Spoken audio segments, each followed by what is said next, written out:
우리의 참 소망 되시며 기쁨이 되시는 하나님 아버지, 주일 오후 찬양 예배로 하나님께 예배드리게 하심을 감사합니다. 지나왔던 시간들을 돌아보면 모두가 하나님의 은혜요 사랑입니다. 우리는 나약하고 부족하지만 하나님은 저희를 선하게 인도하심으로 하루하루 살아갈 힘과 능력을 더하여 주심을 감사합니다. 어떤 일이 있어도 하나님을 바라보며 살아가게 하시고 하나님 때문에 감사하며 살아가게 하옵소서. 하나님의 자녀로서 늘 말씀 앞에 바로 서려 노력하는 저희들 되게 하옵소서. 오늘도 우리를 붙드시는 주님 감사합니다. 예배할 때 행복하고 예배할 때 성령으로 기쁨이 넘치게 하옵소서. 예배를 통하여 하나님을 더욱 의지하기를 원합니다. 이 시간 설교하시는 전도사님께 성령의 능력을 더하여 주옵소서. 거룩하신 예수님의 이름으로 기도합니다.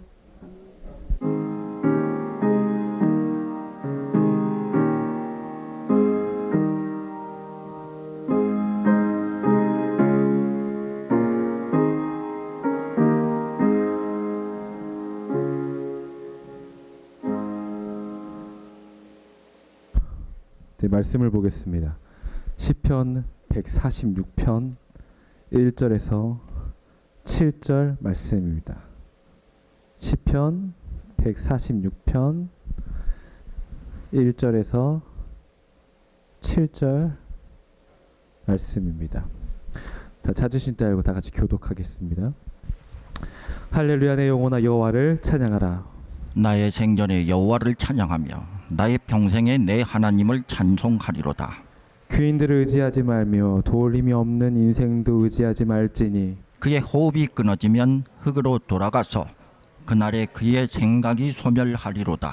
야곱의 하나님을 자기 도움으로 삼으며 여호와 자기 하나님에게 자기의 소망을 두는 자는 복이 있도다.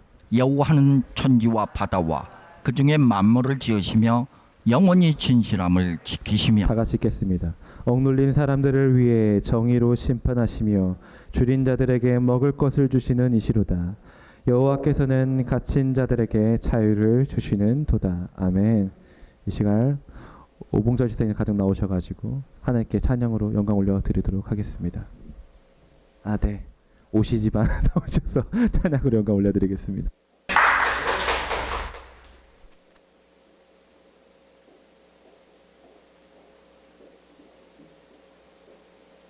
제가 실수를 했네요. 김지성 지사님 가정이신데, 네, 제가 너무 오보철 지사가 눈에 딱 들어와가지고, 네, 약간 그 오늘의 주인공이기도 하고, 물론 우리 예배 주인공은 하나님이시지만, 네, 오늘 항상 오늘을 준비하면서 오봉철 집사님을 생각하면서 기도를 하고 오늘을 맞이하다 보니까. 네, 말 실수했습니다. 이해해 주십시오. 네. 네, 기도하겠습니다. 사랑해 주님 참으로 감사합니다. 우리 김지성 집사님 가정 나오셔서 주님께 찬양으로 영광 올려드렸습니다. 주님께서 그 가정을 축복하시고 더욱더 육체적으로 강건하게 하시며 주 예수 그리스도를 섬기며 그 말씀에 순종함에 있어 지치지 아니하고 마치 독수리가 날개심 올라가듯 항상 새 힘을 얻고 주님 앞에서 기뻐하며 감사하는 가정이 되게 하여 주옵소서. 하늘보다 번창케 하시고 그들이 가정 가운데서는 날마다 웃음이 끊이지 아니하며 행복한 하루하루를 보내는 그런 가정이 되게 하여 주옵소서. 예수님의 이름으로 기도합니다. 아멘.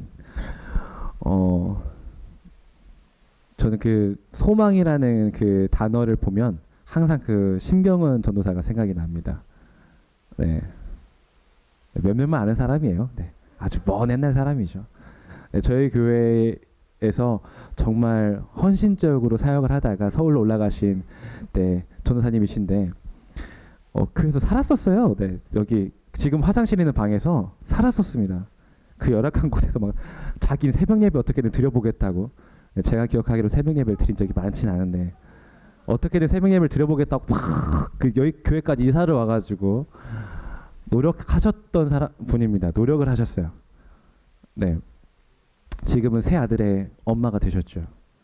아들이 셋이야. 대단합니다. 오죽 힘들면 저한테 한 달 전인가 문자가 왔어요. 오라버니 전도사님이 되셨다면서요. 그래, 어떻게 알았느냐. 목사님이랑 통화도 알았어요. 그래, 어쩐 일이냐. 기도 좀 부탁드릴게요. 요즘 제가 참 힘듭니다. 그래서 알겠다. 내가 생각날 때마다 기도하마 했는데 그 저보다 어린 저보다 선배인 전도사님께서 제가 한소명교회 다닐 때 좀 힘들었을 때가 있어요. 왜 힘든지는 여기 계신 그때 당시에 청년부이셨던 분들은 아십니다. 혼내는 거예요. 아주 먼 시간을 지나 제가 드디어 혼냅니다. 한 1년 정도를 청년 예배를 혼자 드리면 그 마음을 아실 거예요. 딱 예배 드리려고 막 나왔어. 아무도 안 오네. 목사님이 오셔가지고 나를 보고 슬퍼하면서 돌아가시는 그 뒷모습을 거의 1년 가까이 봤어요. 혼자서 막 찬양하고 준비하고 있으면 목사님 오시거든. 어떻게 된 거지? 막 연락을 해도 안 받아. 그때 다시 청년들이 그랬어요. 네. 네. 근데 그렇게 막 힘들어하고 있던 와중에 제가 그 신경은 전도사에게 한풀이를 했어요. 도대체 나 어떻게 해야 되냐? 나 너무 힘들다. 내가 교회를 떠나야 할란가 싶다. 떠나야 할란가 싶다. 막 한풀을 하니까 그 나쁜 전도사가 저에게 왜 그걸 나한테 말해요? 그럼 누구한테 말할까? 아니 왜 그걸 나한테 말하냐고요. 한동안 뻥쪄가지고 그 친구의 눈앞에서 그 친구 노려보면서 막 이러고 있는데 그 신경은 전사가 저에게 이런 말을 했습니다. 그 어린 친구가 그때 당시 20대 초반이었어요. 저한테 말해봤자 아무것도 해결되지가 않아요. 하나님께 기도를 하셔야죠. 사람을 믿으시면 안 돼요. 사람에겐 소망이 없어요. 오직 하나님을 믿고 하나님께 소망을 둘 때 오빠의 문제가 해결이 됩니다. 라고 그 어린 친구가 저에게 말을 해줬어요.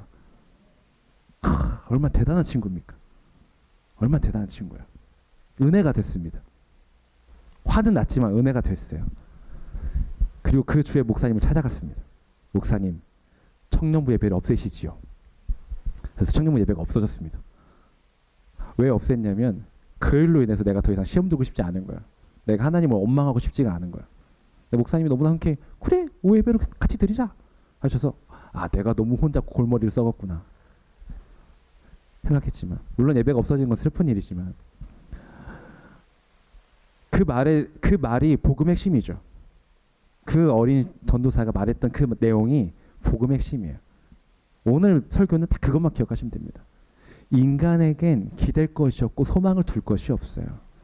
오직 하나님께만 소망을 둘 수 있습니다. 근데 우리는 살아가다 보면 괜히 인간에게 소망을 둬요. 나의 배우자에게, 내가 믿는 집사님에게, 권사님에게, 장로님에게 소망을 둡니다. 나의 친구에게 소망을 둬요. 내 부모에게 소망을 둡니다.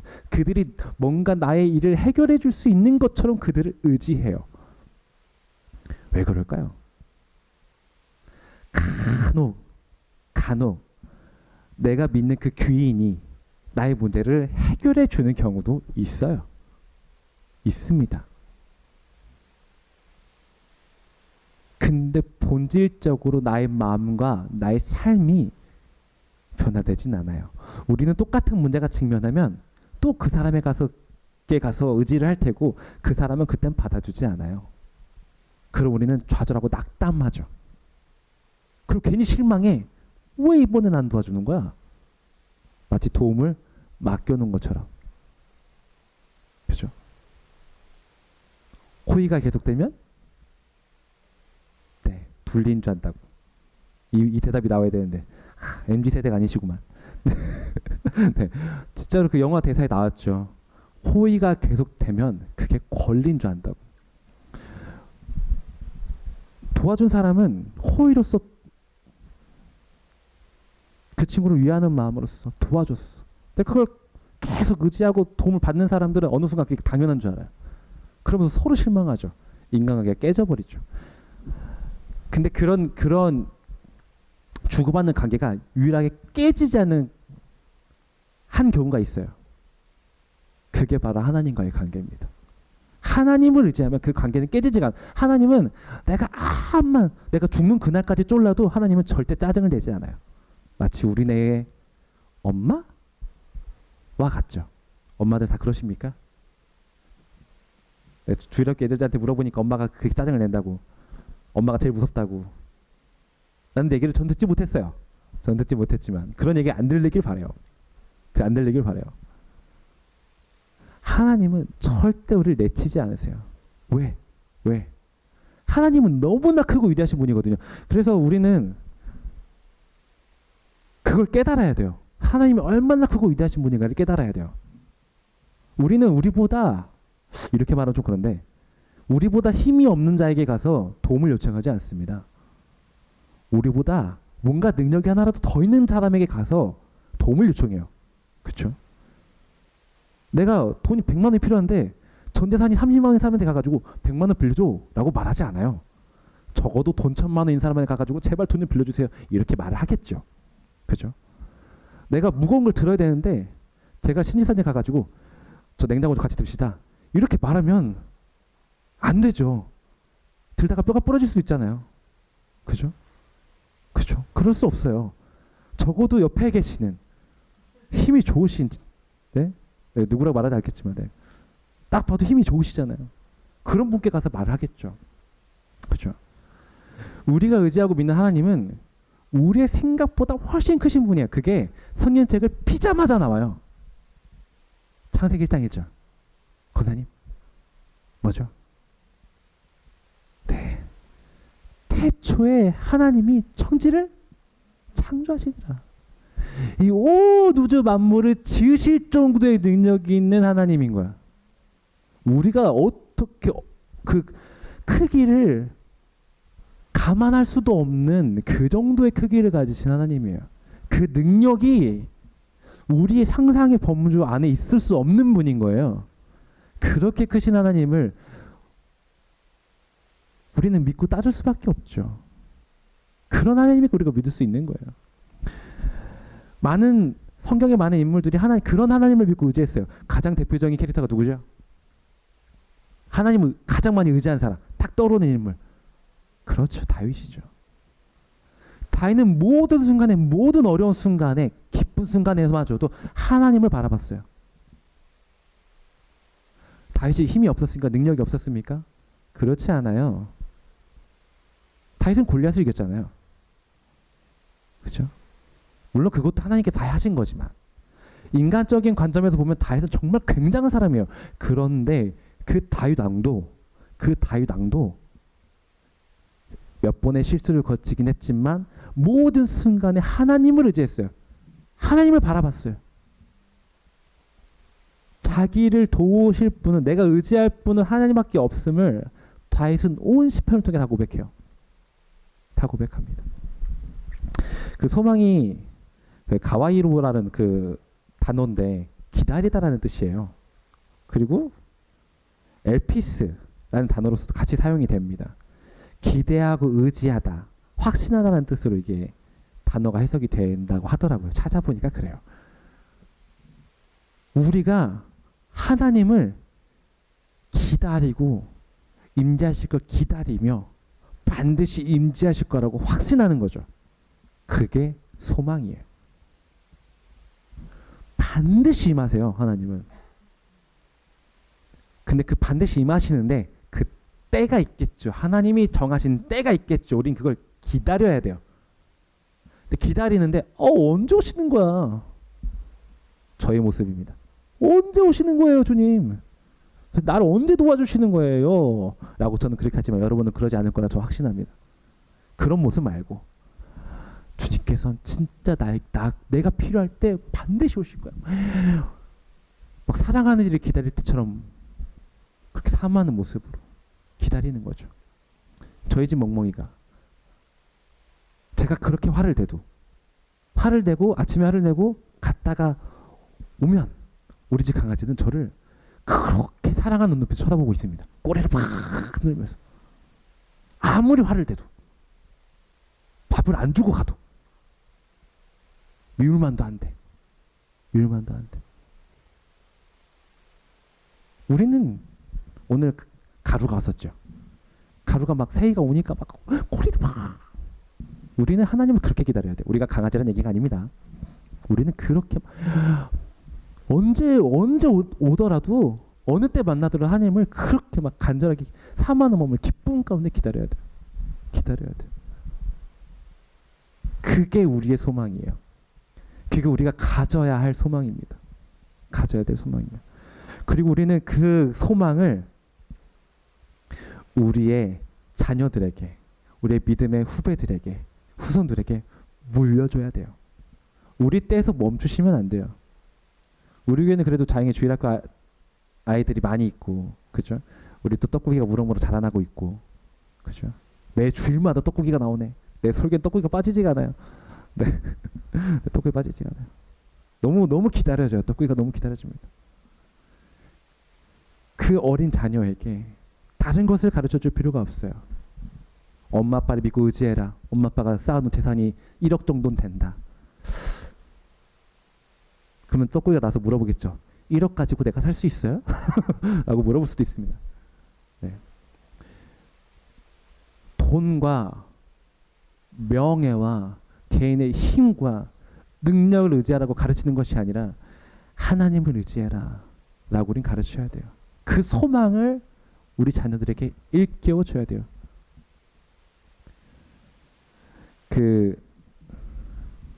그분 성함이 뭐지? 갑자기 생각이 안 나네요. 그 되게 젊은 집사님이신데 최근에 아니 새롭게 하소서의 그 둘째를 잃으신 그 네? 아니 그 하준파파. 네, 그분 성함이 뭐죠? 제가 하준파파라고밖에 기억이 안 나요.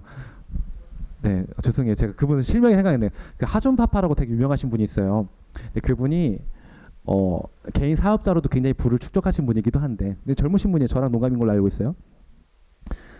굉장히 훌륭하신 분입니다. 근데 그분이 그 SNS로 굉장히 유명하신 분이에요. 그 아들에게 그 찬양과 기도로서 그 아이를 잘 키워요. 그러니까 그 아이가 날마다 기도하고 날마다 찬양을 해.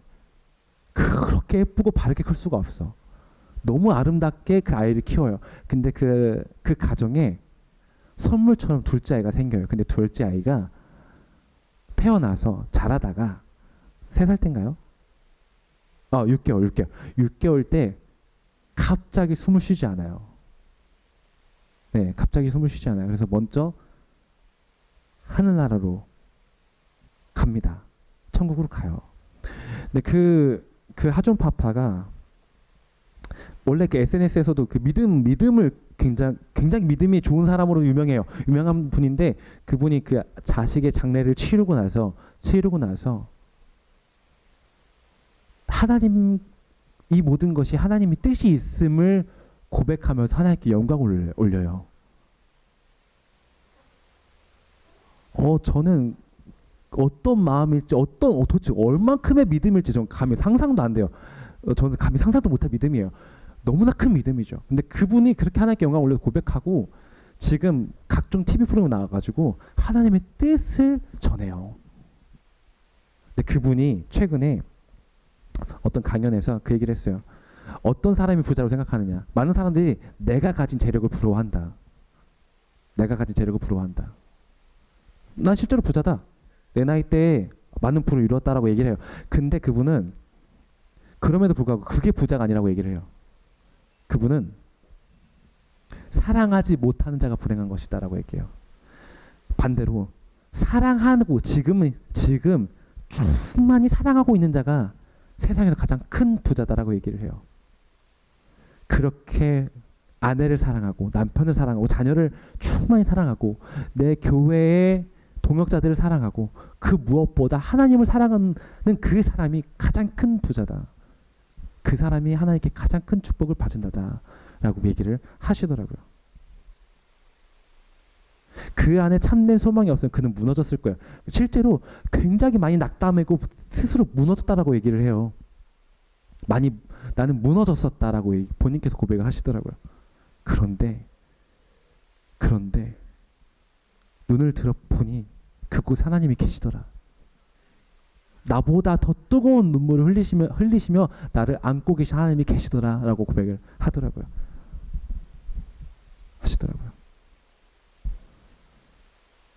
제가 존경하는 권사님 한 분 계세요. 저희 교회 분은 아닙니다. 우리 교회 권사님 다 존경하지만 제 큰어머니세요. 가장 큰어머니. 그분은 자녀가 셋인데 둘을 먼저 하늘나라로 보냈어요. 막내딸이 21살 되던 애 보냈고 가장 큰 아들을 그 큰 아들이 43살 되던 애 보냈어요. 저는 아직도 그 큰어머니의 그 장례식 때 모습을 항상 기억해요. 첫 막내딸을 장례를 치르면서 그 큰어머니는 처음으로 흰머리가 나요. 그 3일 동안에 원래 머리가 새카마신 분이었는데 3일장이 딱 지나고 나니까 발인을 하고 나니까 머리가 반절이 하얀색이야. 얼마나 힘드셨으면. 그럼에도 불구하고 믿음을 붙잡고 자녀들을 잘 키워나가요. 믿음 생활 열심히 하셨습니다. 근데 갑자기 아들이 뇌출혈로 확 쓰러져가지고 응급실에서 5일 동안 있다가 먼저 하늘나라로 가요. 그리고 3일상을 딱 치르고 큰어머니를 딱 펴는데 더 이상 머리에 검은 머리가 없어요. 3일 동안에 온 얼굴이 주름지면서 머리가 하얗게 변하고 눈썹마저도 하얗게 변해버렸어요.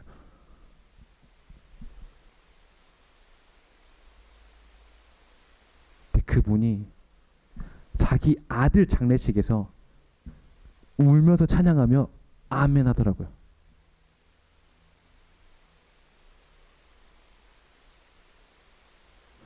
전 생각합니다. 그분 안에 내 자식이 하늘나라로 천국으로 갔다라는 확신이 없으면, 그런 소망이 없으면 아멘 할 수 없었을 거라고 저는 확답할 수 있어요. 확답할 수 있습니다. 우리 안에 소망이 없으면, 천국에 대한, 하나님에 대한 확신이 없으면 우리는 아멘 할 수 없어요. 우리는 하루하루를 아주 지옥과 같은 불의 가운데 살고 있는 거나 마찬가지입니다. 그렇게 모든 생명력을 다 잃고 온 머리가, 온 털이 다 희게 바랜 그 권사님께서 성경책을 들고 파들파들 떨린 손으로 울면서 아멘 하시는 거죠. 아멘 하시는 거죠.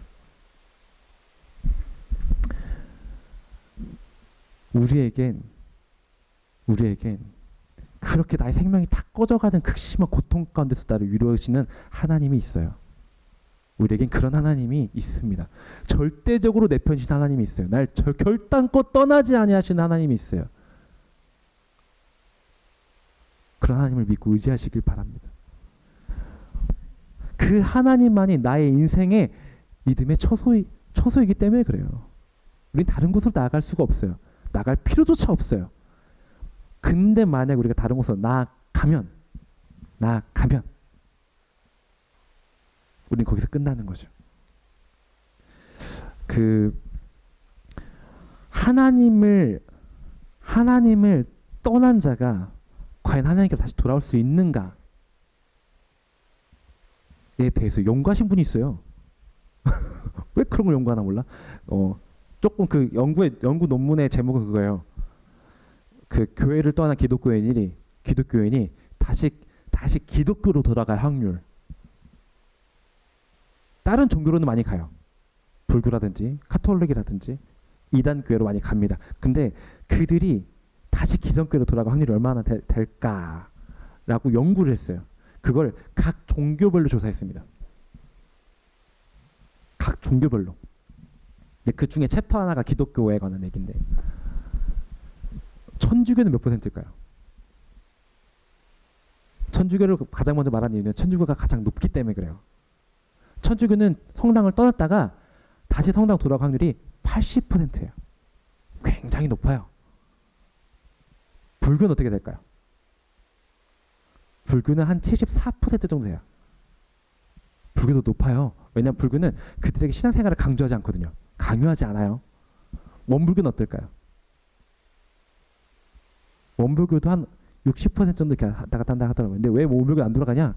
원불교 그 교단이 많지가 않아요. 그 예배라고 하기는 좀 그렇고, 그들이 이렇게 법회라 그러죠. 이렇게 지내는 곳이 많지 않아요. 그러니까 그들이 좀 거리가 멀어지면 안 간다는 거예요. 그러니까 그들은 사실 신앙심으로 간다기보다는 그냥 부처님 말씀이 좋아하고 가는 거죠.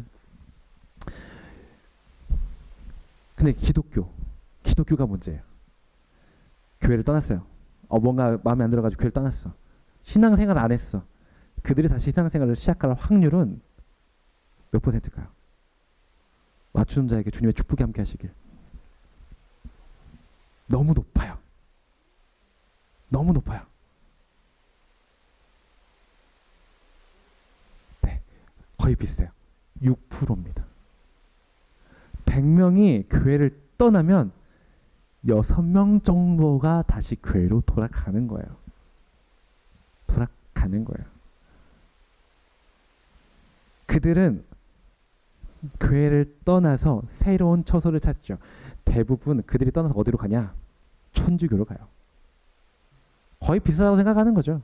거의 비슷하다고 생각하는 거예요. 천주교는 망하지 않아요. 모든 종교재단 중에 돈이 가장 많은 곳은 천주교입니다. 그 좁은 목 보면 아시죠? 엄청 큰 거 건물 하나 있잖아요. 모르시나? 치명자산 상성 거기 성지 옆에 보면 얼마 전에 제가 운영한 학원 학생들 데리고 거기서 공연 하나 했거든요. 빌려가지고 갔어요. 되게 저렴하게 해주더라고요. 근데 막 한 200명 300명 되는 그 공연장을 10만 원 안 돼 빌려줘요. 와 좋다고 갔는데 거기였던 거지. 아차 싶었어요. 마리아가 이러고 있더라고요. 그래서 아 그래 어쩔 수 없지 그냥 하자 했는데 정말 커요. 정말 커요. 근데 거기서 한 2km만 가면 또 하나 있죠. 뭐 본부가 또 하나 있어요. 성당은 작은 성당이 없어요. 작은 성당이 없어요. 기본 300명 이상의 규모로 운영이 됩니다. 돈이 많아요. 돈이 많아요. 그러다 보니까 주어진 혜택도 많죠. 그러니까 교회를 떠나서 그들이 다 글로 가는 거예요. 가는 거예요. 가서 그들은 이곳이 참된 처소구나 위안을 얻는 거다 착각할 수도 있겠습니다만 그렇게 떠나신 과거 집사님 한 분을 만나가지고 우연찮게 만나가지고 요즘 어떻게 지내세요? 그냥 살아. 그냥 살아. 성당을 나가신다길래 왜 다니세요? 그랬더니 거기서 무료로 알려주는 게 많어. 막 애들 막 바이올린 알려주고 첼로도 알려주고 기타도 알려주고 다 공짜로 알려줘. 그러니까 그들은 그런 문화적 혜택을 즐기러 성당을 가는 거죠. 근데 그분들의 삶의 모습을 보면 이미 마음에 위안과 안식과 평안은 없어요. 없습니다, 여러분. 없더라고요. 물론 모든 성당 다니는 사람이 다 불행하다 그건 아닙니다. 굉장히 행복하게 다니시는 분들도 많아요. 성당 자체가 나쁘다는 게 아닙니다. 그렇게 떠나신 분들, 뭔가 한 곳을 기독교를 떠나서 교회를 떠나서 하나님을 떠나서 다른 곳으로 가신 분들이 과연 그 떠난 곳에서 행복한가? 그렇지 않더라는 거죠. 그렇지 않더라는 거죠. 그러니까 여러분 떠나지 마세요. 떠나지 마세요. 난 다시 돌아올 수 있어요. 못 돌아와요. 6%라니까요. 그 100명이 다 그렇게 생각했을까요? 나 언젠가 돌아올 거야. 안 돌아와요. 제가 아는 전도사님이 지금 15년째 못 돌아오고 있어요. 그는 그가 전도사라고 불리길 원하지 않아. 만나면 전도사님 하는데 난 이제 전도사 아니야. 그러다가 우연치 않게 얼마 전에 KBS 뉴스에서 그분을 봤습니다. 그분을 봤어요. 서울시청에서 이번 해 큐어 축제를 열지 못하게 했어요. 그래서 그 큐어 집회를 총괄하는 운영자들이 임원들이 시청 앞에 가가지고 왜 못하게 하냐라고 집회를 했습니다. 거기에 그분이 계셨어요. 거기에 그분이 계셨어요. 그 과거 전사님이 거기 계셨어요. 못 돌아와요, 여러분. 못 돌아옵니다. 우리는 철저하게 하나님 안에 있어야 돼요. 때때로 너무 힘들 수 있습니다. 아까 제가 찬양 때도 얘기했지만 진짜 주일날 이렇게 나와가지고 예배드리신 분이 대단한 거예요. 그 목사님이 그 얘기 하시더라고요. 그 말씀하신 모든 목회자는 주일날 내 눈앞에 서 있는 성도에게 큰 절을 올려야 된다. 큰 절을 올려야 된다. 진짜 대단하신 분들이다. 공감합니다. 여러분 진짜 대단하신 분들이에요. 좀 큰 절을 올리겠습니다. 대단하신 분들이에요. 너무나 감사한 일이에요. 이 부족한 자의 설교를 듣고 계시다니. 하나님께 정말 큰 축복을 내려주실 거예요. 근데 이렇게 예배를 드리다가 힘드실 수 있어요. 아유, 저 전도사 이렇게 설교를 길게 하냐? 왜 그러는 거요? 아, 졸려 죽겠네. 라고 생각하실 겁니다. 근데 여러분, 참으세요. 견디시고 인내하십시오. 인내하세요. 이 교회를 하나님 품을 떠나지 마세요. 떠나지 마세요. 제가 각오하고 결단한 게 있어요. 그 5월달 제 생일을 기준으로 5.18이거든요. 광주 민주항쟁. 나 그날을 기점으로 내가 단 하루도 빠짐없이 말씀을 읽어야겠다. 기도를 해야겠다. 밤에 아무리 졸려도 한 소절이라도 읽고 자야지 하고 이제 그 어둠 가운데 요즘 이 태블릿이 참 좋잖아요. 어두워도 볼 수 있어요. 얘는 불빛이 들어오니까요. 탁 성경책을 펼쳐놓고 이걸로 펼쳐놓고 얘는 조용하거든요. 바스락바스락 소리가 안 나요. 근데 말씀 읽는 거죠. 이따가 졸더라도 무릎 다 꿇고 읽는 거죠. 너무 힘들어요. 너무 힘들어요. 내가 사랑한다고 고백한 하나님 말씀인데 막 제 입으로 설교하잖아. 꿀보다 더 단 말씀이다라고 막 설교를 그렇게 해놓고선 집에 가지고 설교 이렇게 말씀을 딱 보면 아유 하고 자고 있는 거지. 막 정신 차리고 제발 깨어나라 태어나 하고 막 또 말씀을 읽어요. 한 두 줄 넘어가면 또 마치 우리가 예배 때 조는 모습과 비슷하죠.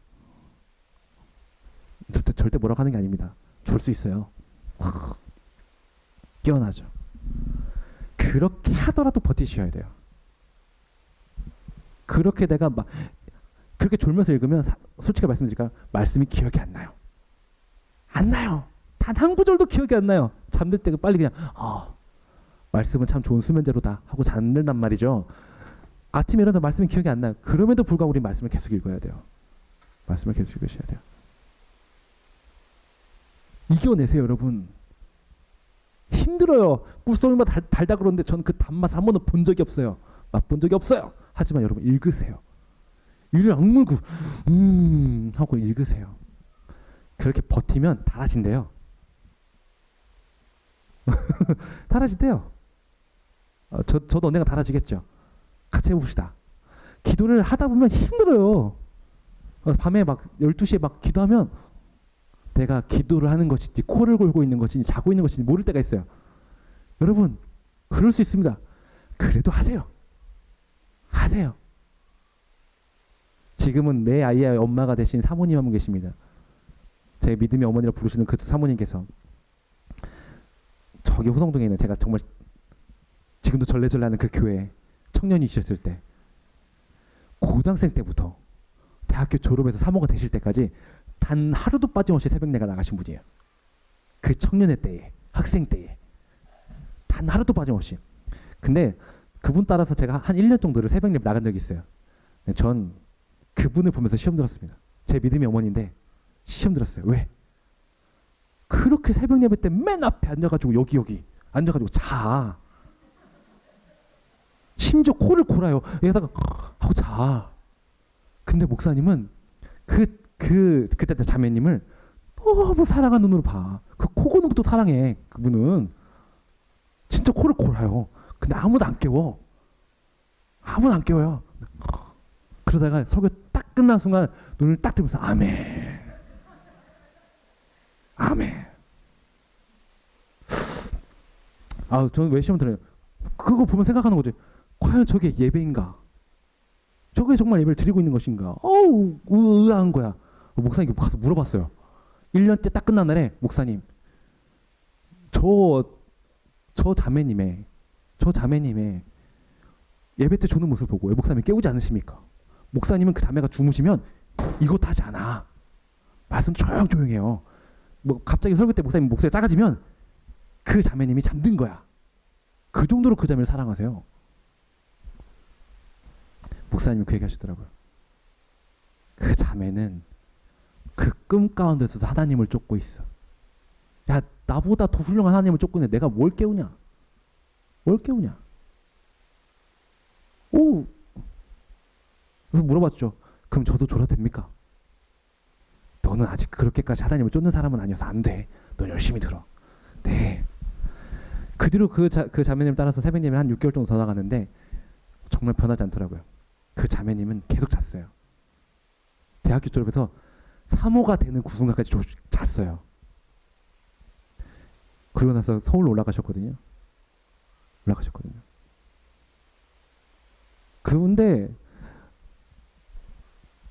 그럼에도 불구하고 제가 그 자매를 참 존경하는 건 뭐냐면, 그분은 저도 그렇게 그분한테 훈련을 받았지만 학교 끝나고 뭐 알바 끝나고 10시 정도에 하루가 끝나면 항상 10시부터 새벽 1시까지 교회 가서 기도를 하셨어요. 말씀을 보고. 근데 그분이 그렇게 저를 훈련시키시면서 막 말씀을 같이 읽어주고 막 기도를 시켰거든요. 막 피곤해 죽겠는데 저를 굳이 끌고 갔어요.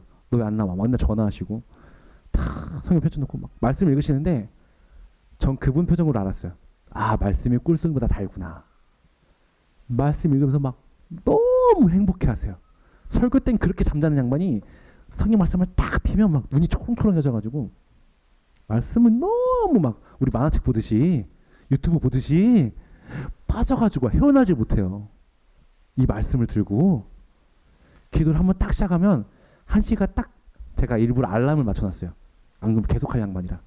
기도를 막 그 방언 기도를 막 무서운 방언 기도 막 헐rolrolrolrolrol롤 이거를 막 새벽 1시까지 헐rolrolrol롤. 난 무서워. 옆에 앉아가지고 왜 그러는 거야. 방언 이해 못할 때 교회 다니 6개월 된 아이를 가지고 그렇게 하고 있는 거야. 헐rolrol롤롤.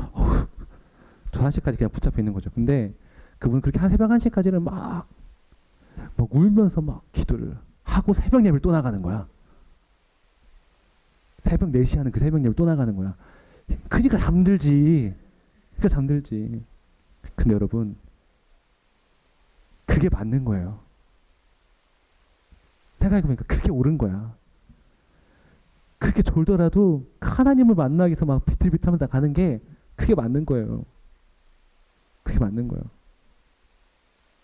그렇게 하나님 앞에서 어떻게든 버텨가면서 하나님 앞에 앉아있는 게 중요한 거예요, 여러분. 그렇게 하셔야 돼요. 그렇게 하시면 하나님께서 영생의 소망을 우리에게 주십니다. 영생의 소망을 주세요. 그렇게 노력하는 자에게 주세요. 그렇게 하나님을 붙잡고 막 아둥바둥하는 자에게 주세요. 거저주지 않습니다. 거저주지 않아요. 세상에 거저는 없어요. 이 말씀하고 마칠게요. 제가 존경하는 그 지구촌 교회, 지구촌 그룹교회인가 뭐 거기 뭐 있어요. 그 목사님이 성함을 잘 모르겠는데 그분 설교를 제가 좋아해요. 네, 그분이 그분 맞는 것 같아요. 그 설교를 제가 그 영상을 보는데 왜 전 이름을 잘 못 외우겠어요. 설교 딱 보는데 어떤 한 집사님이 질문을 하세요. 약간 열린 설교였나 봐요. 손 딱 들고 질문하세요. 목사님, 하나님께서 모든 기도를 다 들어주신다고 했는데 제가 로또 1등이 당첨돼달라고 기도해도 됩니까? 제가 자주 하는 기도죠. 저도 궁금했어요. 와, 내가 드디어 궁금한 것이 나왔다. 과연 저 목사님 뭐라고 대답할까? 많은 목사님들이 그건 안 돼요 라고 대답을 했대요. 그래서 마지막으로 물어보는 거래, 그 집사님이. 그래서 목사님이 1초도 고민 없이 집사님 하세요. 로또 1억 달라고 기도하십시오. 정말 간절히 눈물을 흘리면서 애통해하는 마음으로 갈급한 심령을 가지고 기도하십시오. 그럼 하나님께서 그에 상응하는 것으로 보답해 주시지 않겠습니까? 은혜를 내려주지 않으시겠습니까? 그 로또 1등 당첨보다 더한 기쁨으로 채워주시지 않겠습니까? 기도하십시오. 분명히 그 로또 1등 안에 비교도 할 수 없는 큰 축복을 집사님께 내려주실 겁니다. 얼마나 대단한 대답이에요. 그거 보면서 그 핸드폰 그 조그만한 걸 보면서 막 아멘 했습니다. 그리고 다짐했죠. 더 열심히 기도해야겠다. 그 기도 제목은 말하지 않을게요. 더 열심히 기도해야겠다라고 다짐했죠. 여러분, 그런 기도 제목으로라도 붙잡고 기도하는 자가 안 하는 자보다 훨씬 나아요. 훨씬 낫습니다. 하다못해 로또 1등이라도 주세요. 하나님, 로또 1등 제발 주세요. 전 너무 힘듭니다. 라고라도 하나님께 나아가서 기도하는 자가 그렇지 않은 자보다 훨씬 많은 은혜 가운데 살아가게 될 것입니다. 그것이 맞는 겁니다. 그런 자가 영생의 소망을 가질 수 있는 것입니다. 그렇게 매일매일 쉬지 않고 하나님을 붙잡고 살아가시며 승리하시는 우리 한송학교 교우분들 되시길 바랍니다. 기도하겠습니다. 사랑해 주신 참으로 감사합니다. 아버지께서 I was sitting at a cafe, staring out the window, dreaming of a love like fire. Every moment led me to some